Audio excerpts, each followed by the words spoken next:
नमस्कार, आप देख रहे हैं खास मुलाकात। मैं हूं राहुल कमल और आज मेरे खास मेहमान हैं अरविंद केजरीवाल के खासम खास आम आदमी पार्टी के वरिष्ठ नेता संजय सिंह। स्वागत है आपका।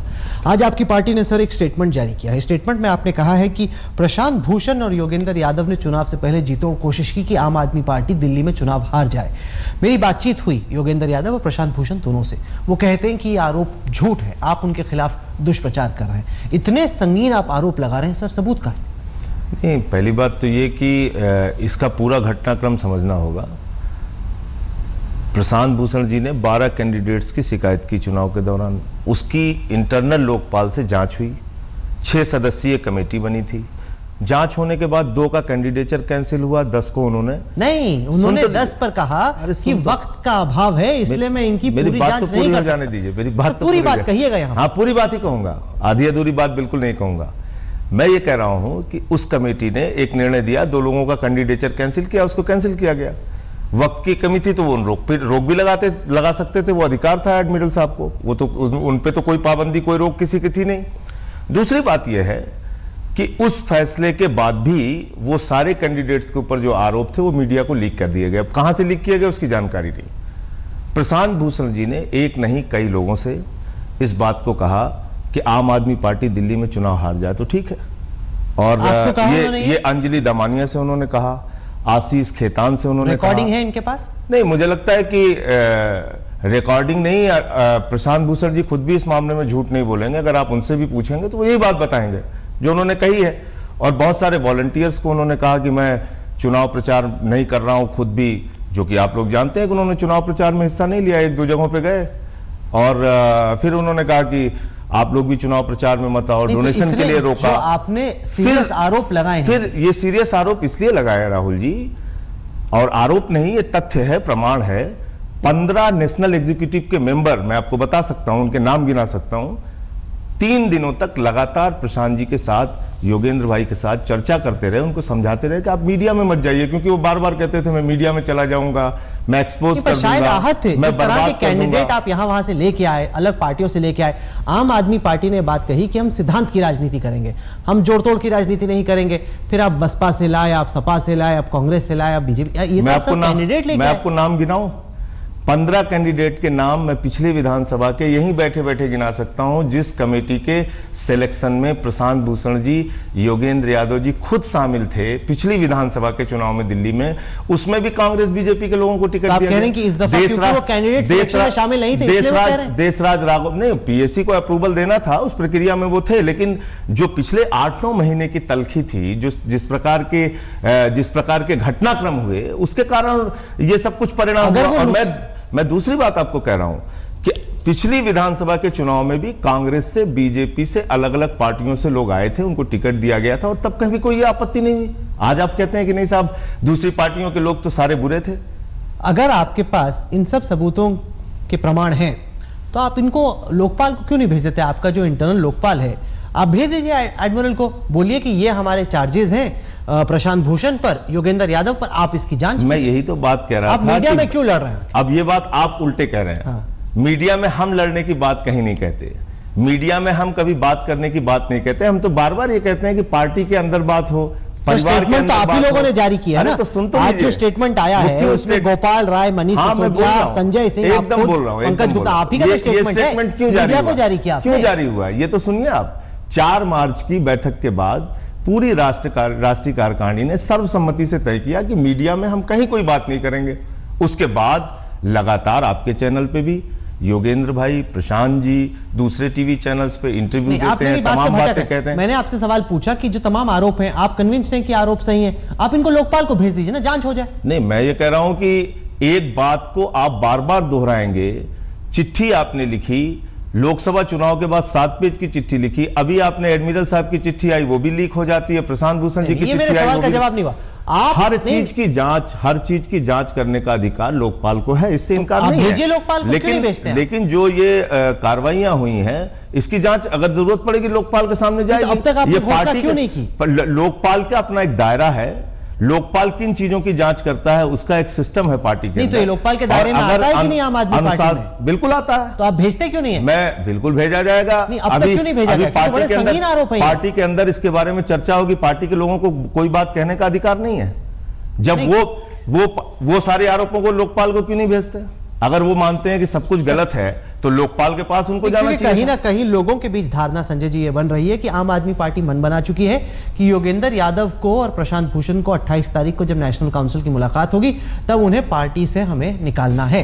ये धारणा बन चुकी है। अगर नहीं होती तो आप लोकपाल को भेज दे रहे होते। मेरी बात मुझे इस बारे में कुछ भी कहने का अधिकार नहीं है, लेकिन मैं सिर्फ इतना कह सकता हूं कि जो कुछ भी उन्होंने दिल्ली चुनाव के दौरान किया वो निश्चित रूप से बहुत गंभीर है।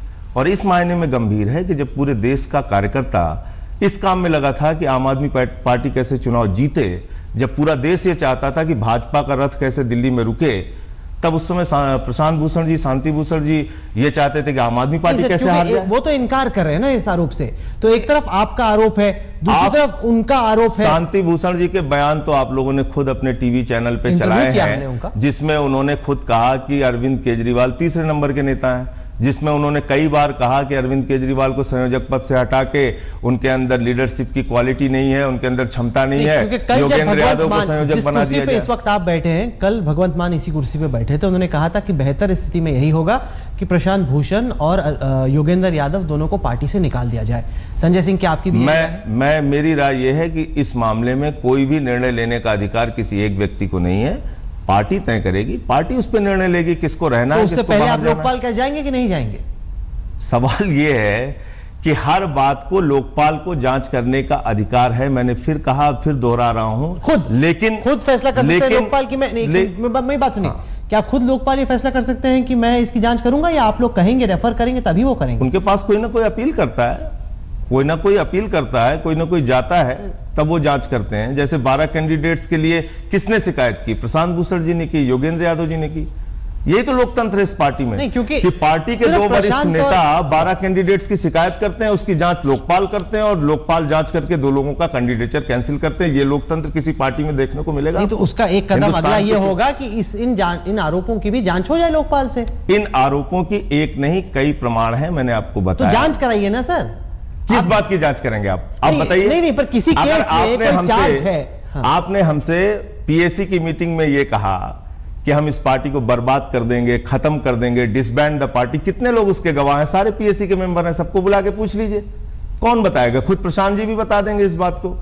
पीएसी की मीटिंग में, जिस मीटिंग में ना अंजलि दमानिया होती थी, ना आशीष खेतान होते थे, उस मीटिंग में तो खुद शांति भूषण जी ने और प्रशांत भूषण जी ने कहा कि डिसबैंड द पार्टी, इस पार्टी को बंद कर दो। क्योंकि उनको लग रहा है कि सिद्धांतों से हिल रही है पार्टी।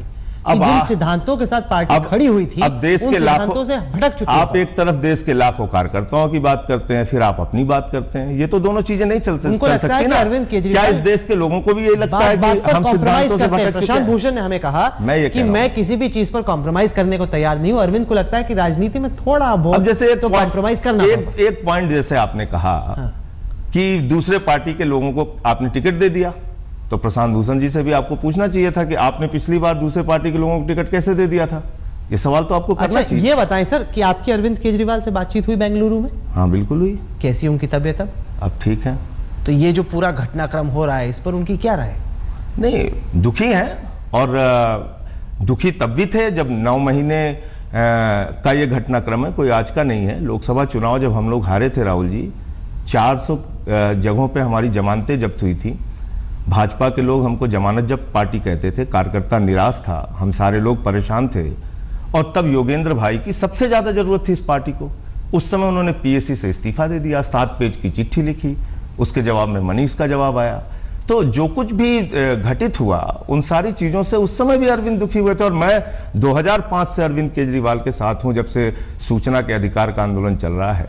मैंने कभी इतना निराश नहीं देखा उस व्यक्ति को। पूरी एनी के सामने बोलने से पहले रोने लगे और उन्होंने कहा कि मैं योगेंद्र भाई आपसे नहीं लड़ सकता, मैं बीजेपी से लड़ सकता हूँ, मोदी से लड़ सकता हूँ, मैं प्रशांत जी से, योगेंद्र जी से नहीं लड़ सकता। मैं, आप चाहते हैं तो मैं ये पद भी छोड़ देता हूँ संयोजक का। जब बड़े लोगों के बीच में लड़ाई होती है तो क्या ये बेहतर नहीं कि एक बंद कमरे में बैठ के कोई समाधान निकालने की कोशिश की जाए?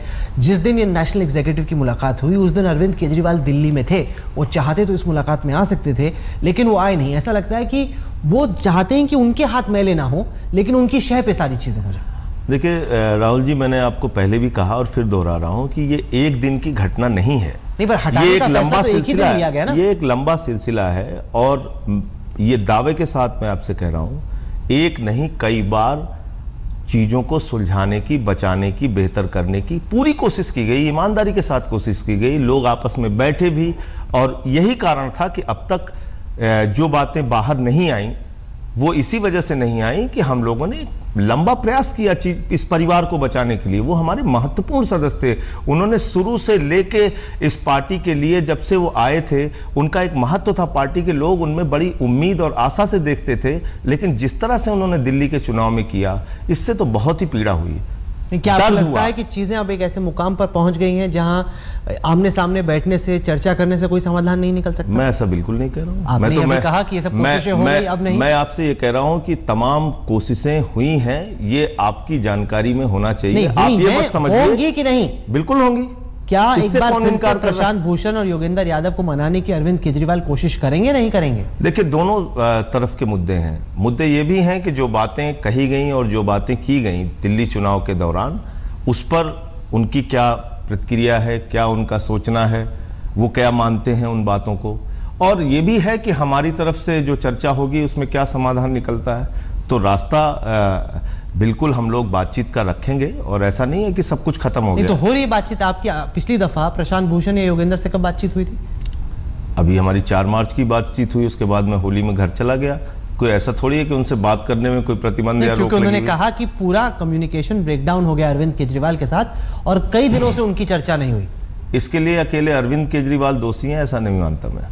इसके लिए अब मैं कहना नहीं चाहता, चुनाव के इतनी बड़ी जीत के बाद जब धुर विरोधी भी बधाइयां और मुबारकबाद दे रहे थे, उस समय प्रशांत जी ने एक फोन करना भी जरूरी नहीं समझा। सही कह रहे हैं आप? बिल्कुल सही कह रहा हूं कि जब मोदी का फोन तक आया तब प्रशांत भूषण ने एक दफा भी मुबारकबाद नहीं दी। अभी आप उनसे पूछिएगा तो ज्यादा बेहतर होगा। पर कंफर्म कर सकते हैं हम उनसे? आप उनसे पूछ लीजिएगा। और अगर आप उनसे पूछ लीजिएगा। और तो कम्युनिकेशन ब्रेक होने की बात जो एक तरफ से की जा रही है वो ठीक नहीं है। कम्युनिकेशन ब्रेक करने के लिए सभी साथी जिम्मेदार। क्या 15 मार्च को जब अरविंद केजरीवाल लौटेंगे, आपको लगता है कि उसके बाद योगेंद्र यादव और प्रशांत भूषण की कुछ जगह होगी आम आदमी पार्टी में, या आप तौबा करना चाहते हैं कि भैया छोड़ो पार्टी, हमें चलाने दो अपने हिसाब? देखिए, मैंने आपसे कहा कि इस बारे में कुछ भी कहने का अधिकार संजय सिंह को बिल्कुल नहीं है। आप क्या चाहेंगे? मैं ये कह सकता हूं आपसे कि पूरी पार्टी इस बारे में निर्णय लेगी, बातचीत करेगी, और व्यक्तिगत मुद्दा ये आएगा भी कि नहीं आएगा ये भी मैं नहीं कह सकता। जैसे नेशनल काउंसिल की मीटिंग 28-29 को है, उसमें ये मुद्दा चर्चा में आएगा या नहीं सवाल का जवाब नहीं दिया। आपके हिसाब से दोनों के लिए कोई जगह है आम आदमी पार्टी में, या सब दरवाजे बंद? मुझे लगता है उसके ऊपर पार्टी में चर्चा होनी चाहिए। ये टीवी चैनल पे चर्चा नहीं होती। आप हाँ नहीं कह रहे हैं? इसकी चर्चा टीवी चैनल पे नहीं होती। आप अहम बात कह रहे हैं। इसकी चर्चा बिल्कुल टीवी चैनल पे नहीं होती है। वो हमारे परिवार के वरिष्ठ सदस्य हैं। आज की तारीख में वो राष्ट्रीय कार्यकारिणी के हमारे सम्मानित सदस्य हैं, मुख्य प्रवक्ता हैं, अनुशासन समिति में हैं। हम टीवी चैनल पे बैठ के उनके बारे में बात नहीं कर सकते। चलिए, आपने अपनी बात हमारे दर्शकों के सामने रखी, इसके लिए संजय सिंह आपको बहुत बहुत धन्यवाद। तो खबर ये दे रहे हैं कि प्रशांत भूषण ने दिल्ली में शानदार जीत के बाद अरविंद केजरीवाल को मुख्यमंत्री बनने के लिए एक भी बार मुबारकबाद देते हुए टेलीफोन नहीं किया। ये वो दौर था जब प्रधानमंत्री मोदी तक ने केजरीवाल को फोन किया था। संजय सिंह कह रहे हैं कि प्रशांत भूषण ने यह करना ठीक नहीं समझा।